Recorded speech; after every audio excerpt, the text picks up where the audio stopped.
Hello friends, welcome to my channel study for you. So guys, आज के इस video में हम लोग देखने वाले हैं जो आपका एनटीपीसी का एग्ज़ाम हुआ है 2021 में, उसके ऑफिशियल क्वेश्चंस पेपर को जो है इस वीडियो में सॉल्व करने वाले हैं। तो अगर आप रेलवे की किसी भी एग्ज़ाम की तैयारी कर रहे हैं, जैसे कि ग्रुप डी या फिर एनटीपीसी सीबीटी 2 की तैयारी शुरू कर दिए हैं, तो आप इस वीडियो को जो है लास्ट तक ज़रूर देखिएगा। और आपसे रिक्वेस्ट करता हूँ, अभी तक आपने मेरे चैनल को अगर सब्सक्राइब नहीं किया है तो रेलवे से रिलेटेड पल पल की अपडेट के लिए जो है चैनल को सब्सक्राइब ज़रूर कर दीजिएगा। और बगल में ही आपको एक बेल आइकन यानी घंटे का निशान भी दिख रहा होगा, तो आप उसे भी जो है ज़रूर प्रेस कर दीजिएगा। तो चलिए वीडियो को स्टार्ट करते हैं। तो आज 4 जनवरी के प्रथम पाली के क्वेश्चंस को सॉल्व करने वाले हैं। तो आपका पहला क्वेश्चन आया था कि प्रोग्रामिंग लैंग्वेज जावा का आविष्कार ये जो है किसके द्वारा किया गया था। तो देखिए, जावा का जो आविष्कार है ना, ये जेम्स गोशलिंग के द्वारा किया गया था। तो जेम्स गोशलिंग आपका करेक्ट हो जाएगा। नेक्स्ट आपका यहाँ पर आया था कि विश्व विकास रिपोर्ट के अकॉर्डिंग जो है 2016 तक प्रति वर्ष $12,000 या फिर इससे अधिक प्रति व्यक्ति आय वाले देशों को जो है क्या कहा जाता है। तो देखिए, किसी भी देश का प्रति व्यक्ति आय अगर $12,000 से अधिक है तो उस देश को जो है अमीर देश कहा जाता है। तो अमीर देश आपका करेक्ट हो जाएगा। नेक्स्ट आपका यहाँ पर आता है कि हिंदुस्तान रिपब्लिक एसोसिएशन यानी HRA का जो गठन है ये कब किया गया था। तो देखिए, हिंदुस्तान रिपब्लिक एसोसिएशन का जो गठन है ना, ये 1924 में किया गया था। तो 1924 आपका यहाँ पे करेक्ट हो जाएगा। और मैं आपको बता दूं दोस्तों कि हिंदुस्तान रिपब्लिक एसोसिएशन का नाम बदलकर 1928 में जो है हिंदुस्तान सोशलिस्ट रिपब्लिक एसोसिएशन कर दिया गया था।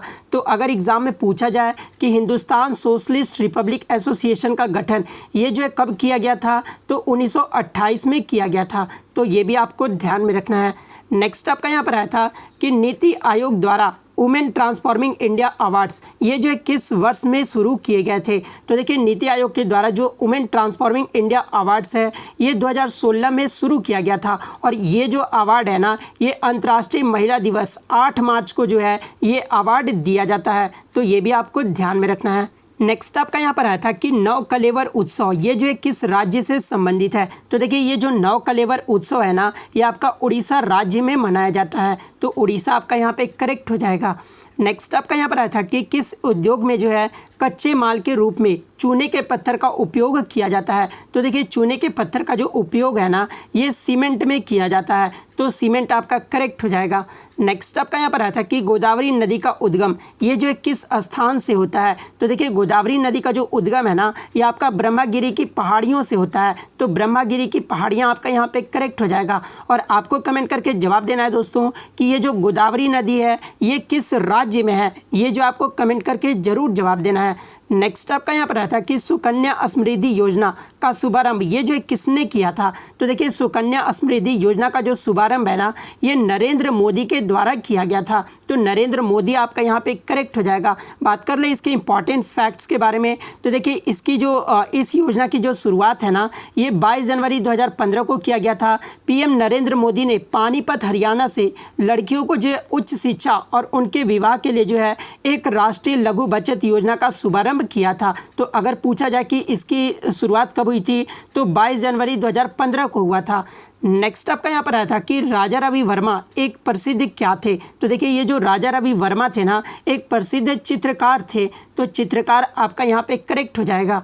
नेक्स्ट आपका यहाँ पर आया था कि धातुओं के पतली तार के रूप में ढलने की विशेषता ये जो है क्या कहलाती है। तो देखिए, धातु की जो पतली तार में जो बदल जाता है ना, ढलने की विशेषता को जो है ये तन्यता यानी डक्टिलिटी कहा जाता है। तो तन्यता आपका यहाँ पे करेक्ट हो जाएगा। नेक्स्ट आपका यहाँ पर आया था कि which branch of physics deals with properties of fluids at rest यानी भौतिक का वो कौन सा जो है जिसमें आपका प्रॉपर्टीज ऑफ फ्लूइड जो है वो रेस्ट में रहते हैं। तो देखिए, भौतिक का जो ये हाइड्रोस्टैटिक्स है ना, इसमें जो फ्लूइड के जो प्रॉपर्टीज़ होते हैं वो रेस्ट में रहते हैं। तो हाइड्रोस्टैटिक्स आपका यहाँ पे करेक्ट हो जाएगा। नेक्स्ट आपका यहाँ पर आता है कि कितने पर्यावरण कार्यकर्ता को जो है गोल्डमैन पर्यावरण पुरस्कार 2019 में मिला है। तो देखिए, ये जो गोल्डमैन पर्यावरण पुरस्कार 2019 में जो है ये 6 व्यक्तियों को दिया गया है। तो 6 जो आपका यहाँ पे करेक्ट हो जाएगा। बात कर ले अगर 2020 का पूछा जाए, तो देखिए 2020 में गोल्डमैन पर्यावरण पुरस्कार ये जो है 6 कार्यकर्ता को दिया गया है। तो ये भी आपको ध्यान में रखना है। नेक्स्ट आपका यहाँ पर आया था कि URL का जो फुल फॉर्म पूछा गया था। तो देखिए कंप्यूटर में URL का जो फुल फॉर्म होता है ना, वो आपका यूनिफॉर्म रिसोर्स लोकेटर होता है। तो यूनिफॉर्म रिसोर्स लोकेटर आपका करेक्ट हो जाएगा। नेक्स्ट आपका यहाँ पर आया था कि प्रधानमंत्री स्वास्थ्य सुरक्षा योजना को वर्ष में जो है शुरू किया गया था। तो देखिए प्रधानमंत्री स्वास्थ्य सुरक्षा योजना को जो है ये 2003 में शुरू किया गया था। तो 2003 आपका यहाँ पे करेक्ट हो जाएगा। बात कर लेते हैं इसके इंपॉर्टेंट फैक्ट्स के बारे में। तो प्रधानमंत्री स्वास्थ्य सुरक्षा योजना ये जो है किस मंत्रालय के अंतर्गत आता है, तो ये जो आपका हेल्थ एंड फैमिली वेलफेयर मंत्रालय के अंतर्गत आता है। और इसका उद्देश्य क्या है, तो प्रधानमंत्री स्वास्थ्य सुरक्षा योजना का जो उद्देश्य है ना, वो देश के विभिन्न भागों में स्वास्थ्य सुविधाओं को जो है सभी के लिए समान रूप से उपलब्ध करवाना है। तो ये उद्देश्य भी आपको ध्यान में रखना है। नेक्स्ट आपका यहाँ पर आया था कि इनसेट IB को जो है कब शुरू किया गया था। तो देखिए इनसेट 1B को जो है ये आपका 1983 में शुरू किया गया था। तो 1983 आपका करेक्ट हो जाएगा। नेक्स्ट आपका यहाँ पर आया था कि मानव शरीर की pH रेंज कितनी होती है। तो देखिए मानव शरीर के जो pH रेंज होता है ना, वो मानव रक्त के बराबर होता है। तो मानव रक्त का pH रेंज कितना होता है, तो 7.35 से लेकर जो है 7.45 तक होता है। तो ऑप्शन 3 आपका यहाँ पे करेक्ट हो जाएगा। बात कर लेते हैं अन्य pH रेंज के, जहाँ से प्रश्न पूछे जाते हैं। तो एसिड रेन का pH रेंज कितना होता है, तो 2 से लेकर जो है 5.6 तक होता है। ह्यूमन यूरिन का पूछा जाता है। तो देखिए ह्यूमन यूरिन का जो आपका pH रेंज होता है ना, वो 6 होता है। विनेगर का अगर पूछा जाए तो 2.9 होता है। सी वाटर का कितना होता है, तो 7.5 से लेकर जो है 8.4 तक होता है। एमोनिया का अगर पूछा जाए तो 10.6 से लेकर जो है 11.6 तक होता है। दूध का अगर पूछा जाए pH रेंज कितना होता है, तो 6.5 से 6.7 तक होता है। बियर का अगर पूछा जाए तो 4.5 होता है। वाइन का जो होता है वो आपका 2.8 से लेकर 3.8 तक होता है। टमाटर का जो है आपका 4.30 से लेकर जो है 4.90 तक होता है। और ऑरेंज की अगर पूछा जाए तो 3.69 से लेकर जो है 4.34 तक होता है। नेक्स्ट आपका यहाँ पर आया था कि निम्नलिखित में से कौन सा सबसे कम आयु का जो है नोबेल विजेता है। तो देखिए ये जो मलाला यूसुफ़ज़ई है ना, इन्हें 2014 में शांति के क्षेत्र में जो है नोबेल पुरस्कार दिया गया था। और मात्र 17 वर्ष की उम्र में जो है इन्हें कम आयु का नोबेल पुरस्कार दिया गया था। तो मलाला यूसुफ़ज़ई आपका यहाँ पे करेक्ट हो जाएगा। बात कर लीजिए किस देश के हैं, तो ये पाकिस्तान देश के रहने वाले हैं। तो ये भी आपको ध्यान में रखना है। नेक्स्ट आपका यहाँ पर आया था कि भारत का पहला उच्च न्यायालय ये जो किस राज्य में स्थापित किया गया था। तो देखिए भारत का जो पहला उच्च न्यायालय है ना, ये आपका कोलकाता में स्थापित किया गया था। तो कोलकाता आपका करेक्ट हो जाएगा। नेक्स्ट आपका यहाँ पर आया था कि नवंबर 2020 के अकॉर्डिंग विश्व व्यापार संगठन में जो कितने देश सदस्य हैं। तो देखिए विश्व व्यापार संगठन यानी वर्ल्ड ट्रेड ऑर्गेनाइजेशन में जो है ये आपके 164 सदस्य देश हैं। तो 164 आपका करेक्ट हो जाएगा। बात कर ले इसके इंपॉर्टेंट फैक्ट्स के बारे में। तो WTO का जो हेडक्वार्टर है ये जिनेवा स्विट्जरलैंड में है। और WTO की जो स्थापना है ये 1 जनवरी 1995 को हुआ था। तो ये भी आपको ध्यान में रखना है। नेक्स्ट आपका यहाँ पर आया था कि जून 2020 तक की जानकारी के अकॉर्डिंग यूनेस्को द्वारा कितने विश्व धरोहर स्थलों को जो है संरक्षित किया गया है। तो देखिए जून 2020 के अकॉर्डिंग जो है यूनेस्को द्वारा आपके 1121 विश्व धरोहर स्थलों को जो है संरक्षित किया गया है। तो 1121 आपका करेक्ट हो जाएगा। नेक्स्ट आपका यहाँ पर आया था कि हेपेटाइटिस ए रोग ये जो है किसके कारण होता है। तो देखिए ये जो हेपेटाइटिस ए रोग है ना, ये आपका विषाणु के कारण होता है। तो विषाणु आपका करेक्ट हो जाएगा।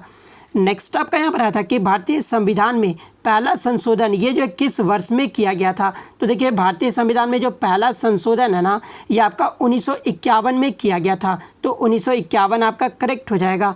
नेक्स्ट आपका यहाँ पर आया था कि कौन सा राज्य भारत का सबसे बड़ा बॉक्साइट उत्पादक राज्य है। तो देखिए भारत में जो सबसे बड़ा जो बॉक्साइट उत्पादन होता है ना, ये आपका उड़ीसा राज्य में होता है। तो उड़ीसा आपका करेक्ट हो जाएगा। बात कर ले अन्य के बारे में। तो सिल्वर का जो उत्पादन है ये आपका राजस्थान में होता है। कॉपर का जो सबसे ज़्यादा उत्पादन है ये मध्य प्रदेश राज्य में होता है। आयरन, मैग्नीज, क्रोमाइट और निकल और बॉक्साइट अगर ये इसमें से पूछा जाए तो इसमें से सबसे ज़्यादा जो उत्पादन होता है वो उड़ीसा राज्य में होता है। डायमंड का अगर पूछा जाए तो मध्य प्रदेश में होता है। यूरेनियम आंध्र प्रदेश में होता है। और थोरियम का अगर पूछा जाए तो केरल राज्य में होता है। और गोल्ड का अगर पूछा जाए तो कर्नाटक राज्य में सबसे ज़्यादा उत्पादन होता है। नेक्स्ट आपका यहाँ पर आया था कि सरदार सरोवर बांध ये जो है किस नदी पर बना है। तो देखिए ये जो सरदार सरोवर बांध है ना, ये आपका नर्मदा नदी पर बना है और ये किस राज्य में है, तो ये आपका गुजरात राज्य में है। तो नर्मदा आपका यहाँ पे करेक्ट हो जाएगा। नेक्स्ट आपका यहाँ पर आया था कि पोखरण परमाणु परीक्षण 2 का कोड नेम क्या था। तो देखिए परमाणु परीक्षण 2 का जो कोड नेम था ना, वो ऑपरेशन शक्ति था। तो ऑपरेशन शक्ति आपका यहाँ पे करेक्ट हो जाएगा। बात कर ले इसे लॉन्च कब किया गया था। तो देखिए पोखरण परमाणु 2 को जो है ना, ये 11 से 13 मई 1998 को जो इसे प्रशिक्षण किया गया था। अगर फर्स्ट परमाणु परीक्षण अगर पूछा जाए तो इसका जो कोड नेम था ना, वो स्माइलिंग बुद्धा था। और इसका परीक्षण कब किया गया था फर्स्ट परमाणु परीक्षण का, तो 18 मई 1974 को किया गया था। तो ये भी आपको ध्यान में रखना है। नेक्स्ट आपका यहाँ पर आया था कि 1857 के विद्रोह को अंग्रेजों ने जो आखिरकार कब दबाया था। तो देखिए 1857 का जो विद्रोह हुआ था ना, अंग्रेजों ने 1859 को जो है दबा दिया था। तो 1859 आपका करेक्ट हो जाएगा। बात कर ले इंपॉर्टेंट फैक्ट्स के बारे में। तो देखिए 1857 की क्रांति को जो है प्रथम भारतीय स्वतंत्रता संग्राम और भारतीय विद्रोह के नाम से भी जो है जाना जाता है। और इसकी शुरुआत 10 मई 1857 को जो है संध्या को मेरठ में हुई थी। इसलिए 10 मई को जो प्रत्येक वर्ष भारत में क्रांति दिवस के रूप में मनाया जाता है। तो ये भी आपको ध्यान में रखना है। और देखिए 10 मई 1857 को जो है मेरठ में क्रांति आरंभ करने का जो श्रेय है ना, ये धन सिंह गुर्जर को जाता है। तो ये फैक्ट भी आपको ध्यान में रखना है। नेक्स्ट आपका यहाँ पर आया था कि सांची के स्तूप का निर्माण ये जो है किसने कराया था। तो देखिए सांची के स्तूप का जो निर्माण है ना, ये सम्राट अशोक के द्वारा करवाया गया था। तो अशोक आपका यहाँ पे करेक्ट हो जाएगा। नेक्स्ट आपका यहाँ पर आया था कि अकबर कब सम्राट बना था। तो देखिए ये जो अकबर था ना, ये 1556 ईस्वी में जो है सम्राट बना था। तो 1556 आपका करेक्ट हो जाएगा।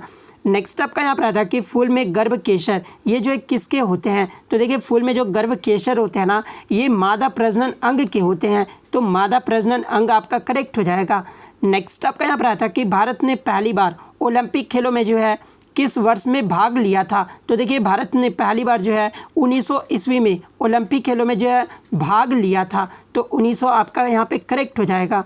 नेक्स्ट आपका यहाँ पर आता है कि प्रथम पंचवर्षीय योजना का जो मुख्य ध्यान किस पर था। तो देखिए प्रथम जो पंचवर्षीय योजना था ना, इसका जो मुख्य लक्ष्य रखा गया था वो कृषि क्षेत्र पर रखा गया था। तो कृषि क्षेत्र आपका यहाँ पे करेक्ट हो जाएगा। बात कर लेते हैं इंपॉर्टेंट फैक्ट्स के बारे में। सभी पंचवर्षीय योजना का जो लक्ष्य रखा गया था, सेकंड पंचवर्षीय योजना का जो लक्ष्य था वो औद्योगिक विकास का था। थर्ड पंचवर्षीय अगर पूछा जाए तो इसका जो योजना का लक्ष्य रखा गया था ना, वो अर्थव्यवस्था को जो है गतिमान और आत्मनिर्भर बनाना था। चौथा अगर पूछा जाए तो पहला स्थिरता के साथ विकास और दूसरा आत्मनिर्भरता की स्थिति प्राप्त करना था। और पांचवा का अगर पूछा जाए कि पांचवी पंचवर्षीय योजना का जो लक्ष्य है वो क्या रखा गया था, तो कृषि को सर्वोच्च प्राथमिकता और इसके बाद उद्योग और खाने को जो है वरीयता दी गई थी। तो ये भी आपको ध्यान में रखना है। नेक्स्ट आपका यहाँ पर आया था कि संयुक्त राष्ट्र परिषद में कितने अस्थायी सदस्य देश होते हैं। तो देखिए संयुक्त राष्ट्र परिषद में जो है टोटल 10 अस्थायी सदस्य देश होते हैं। अगर अस्थायी पूछा जाए तो अस्थायी जो होते हैं वो 5 देश सदस्य होते हैं। तो ये भी आपको ध्यान में रखना है। नेक्स्ट आपका यहाँ पर आया था कि कहा जाता है कि 1906 में भारत का प्रथम राष्ट्रीय ध्वज ये जो है कहाँ पर फहराया गया था। तो देखिए भारत का जो प्रथम जो राष्ट्रीय ध्वज है ना, ये 1906 में फहराया गया था और ये कोलकाता में फहराया गया था। तो कोलकाता आपका यहाँ पे करेक्ट हो जाएगा। नेक्स्ट आपका यहाँ से एक प्रश्न और पूछा जाता है कि विदेश में भारत का सर्वप्रथम जो झंडा है ना, वो किसने फहराया था और कब फहराया था। तो देखिए मैं आपको बता दूं कि विदेश में जो प्रथम भारत का झंडा है ना, ये श्रीमती भिकाजी रुस्तम कामा ने फहराया था। और कहाँ पर, तो जर्मनी के स्टुटगार्ट नगर में। और कब फहराई थी, तो 22 अगस्त 1907 में 7वीं जो अंतर्राष्ट्रीय कांग्रेस में भारत का प्रथम तिरंगा जो राष्ट्रध्वज था वो फहराया गया था। तो इंपॉर्टेंट फैक्ट्स आपको ध्यान में रखना है। बात कर ले भारतीय ध्वज को कब अपनाया गया था। तो देखिए भारतीय राष्ट्रीय ध्वज को जो है इसके वर्तमान स्वरूप में 22 जुलाई 1947 को जो है आयोजित भारतीय संविधान सभा की बैठक के दौरान अपनाया गया था। तो ये डेट भी आपको ध्यान में रखना है। बात कर ले इसका डिज़ाइन किसके द्वारा किया गया था भारतीय राष्ट्रीय ध्वज का, तो पिंगली वेंकैया के द्वारा किया गया था। और राष्ट्रीय ध्वज का लंबाई पूछा जाता है तो लंबाई और चौड़ाई जो होता है, लंबाई 3 और चौड़ाई जो होता है वो 2 होता है। तो इसका रेशियो भी आपको ध्यान में रखना है। नेक्स्ट आपका यहाँ पर आया था कि आरटीआई अधिनियम ये जो है कब प्रभावी हुआ था। तो देखिए राइट टू इन्फॉर्मेशन जो अधिनियम है ना, ये आपका अक्टूबर 2005 में प्रभावी हुआ था। तो अक्टूबर 2005 आपका करेक्ट हो जाएगा। नेक्स्ट आपका यहाँ पर आया था कि कंप्यूटर में डेटा को किस रूप में जो है संग्रहित किया जाता है। तो देखिए कंप्यूटर में जो डेटा है ना, इसे बाइनरी के रूप में जो है संग्रहित किया जाता है। तो बाइनरी आपका यहाँ पे करेक्ट हो जाएगा। नेक्स्ट आपका यहाँ पर आया था कि साइमन कमीशन ये जो है कब भारत आया था। तो देखिए ये जो साइमन कमीशन था ना, ये 1928 में भारत आया था। और भारत में कहाँ पर, तो मुंबई में आया था। तो 1928 आपका करेक्ट हो जाएगा। नेक्स्ट आपका यहाँ पर आया था कि भारत में पहला नाभिकीय विद्युत संयंत्र ये जो है कहाँ पर स्थापित किया गया था। तो देखिए भारत में जो पहला नाभिकीय विद्युत संयंत्र था ना, ये आपका तारापुर महाराष्ट्र में जो है स्थापित किया गया था। तो तारापुर आपका यहाँ पे करेक्ट हो जाएगा। बात कर ले इसे कब स्थापित किया गया था, तो 1969 में स्थापित किया गया था। अगर भारत का प्रथम न्यूक्लियर रिएक्टर पूछा जाए तो देखिए भारत का जो प्रथम न्यूक्लियर रिएक्टर है ना, ये अप्सरा है। और इसे 4 अगस्त 1956 को जो है भाभा एटॉमिक रिसर्च सेंटर के ट्रॉम्बे मुंबई परिसर में बनाया गया था। तो ये भी आपको ध्यान में रखना है। बात कर ले कुडनकुलम न्यूक्लियर पावर प्लांट, इसे कब स्थापित किया गया था, तो 2013 में स्थापित किया गया था। और किस राज्य में, तो ये तमिलनाडु राज्य में है। बात कर ले कैगा न्यूक्लियर पावर प्लांट, इसे कब स्थापित किया गया था, तो 2000 में स्थापित किया गया था। और ये आपका कर्नाटक राज्य में है। नरोरा एटॉमिक पावर स्टेशन, इसे 1991 में स्थापित किया गया था। और ये जो आपका उत्तर प्रदेश राज्य में है। बात कर ले काकरापार एटॉमिक पावर स्टेशन के, तो ये 1993 में स्थापित किया गया था। और ये गुजरात राज्य में है। वहीं अगर कल्पक्कम की बात कर ले, जिसको मद्रास एटॉमिक पावर स्टेशन भी बोला जाता है, इसे 1984 में स्थापित किया गया था। और ये जो आपका तमिलनाडु राज्य में है। नेक्स्ट आपका यहाँ पर आया था कि मानव शरीर में कौन सा अंग जो है पित्तरस यानी बाइल जूस जो होते हैं वो उत्पादन करता है। तो देखिए मानव शरीर में जो बाइल जूस है ना, ये यकृत यानी लीवर जो है उत्पादन करता है। तो यकृत आपका यहाँ पे करेक्ट हो जाएगा। नेक्स्ट आपका यहाँ पर आता है कि गांधी सागर बांध ये जो किस राज्य में स्थित है। तो देखिए ये जो गांधी सागर बांध है ना, ये आपका मध्य प्रदेश राज्य में स्थित है। तो मध्य प्रदेश करेक्ट हो जाएगा। बात कर लेते हैं अन्य बांध की, और ये मध्य प्रदेश के जो है चंबल नदी पर है। तो ये भी आपको ध्यान में रखना है। बात कर ले कोयना बांध की, तो कोयना बांध जो है ये आपका कोयना नदी पर है। और ये महाराष्ट्र राज्य में है। गांधी सागर बांध के बारे में पूछा जाए तो ये चंबल नदी पर है। और ये आपका मध्य प्रदेश राज्य में है। बगलिहार बांध के बारे में बात कर ले तो ये आपका चिनाब नदी पर है। और ये आपका जम्मू और कश्मीर में है। भाखड़ा नागल बांध ये जो आपका सतलज नदी पर है। और ये आपका पंजाब राज्य में है। उसके बाद मुला पेरियार बांध ये जो आपका पेरियार नदी पर है। और ये आपका केरल राज्य में है। मैथन बांध अगर पूछा जाए तो ये बराकर नदी पर है। और ये झारखंड राज्य में है। नेक्स्ट आपका यहाँ पर आया था कि प्रसिद्ध हिंदी उपन्यास तमस किसने लिखा है। तो देखिए ये जो तमस है ना, ये आपका भीष्म साहनी के द्वारा लिखा गया है। तो भीष्म साहनी आपका यहाँ पे करेक्ट हो जाएगा। तो इतने क्वेश्चन जो है 4 जनवरी के प्रथम पाली में पूछे गए थे। तो अगर वीडियो अच्छी लगी हो तो वीडियो को जो है लाइक ज़रूर कर दीजिएगा। चैनल पर नया है तो चैनल को सब्सक्राइब ज़रूर कर दीजिएगा। और यदि अगर आपको इसका PDF चाहिए तो टेलीग्राम पर जो है, जिसका लिंक मैं आपको डिस्क्रिप्शन में दे दूँगा, टेलीग्राम से जो आप इसका PDF डाउनलोड कर सकते हैं। तो मिलते हैं नेक्स्ट वीडियो में, तब तक thank you, all the best.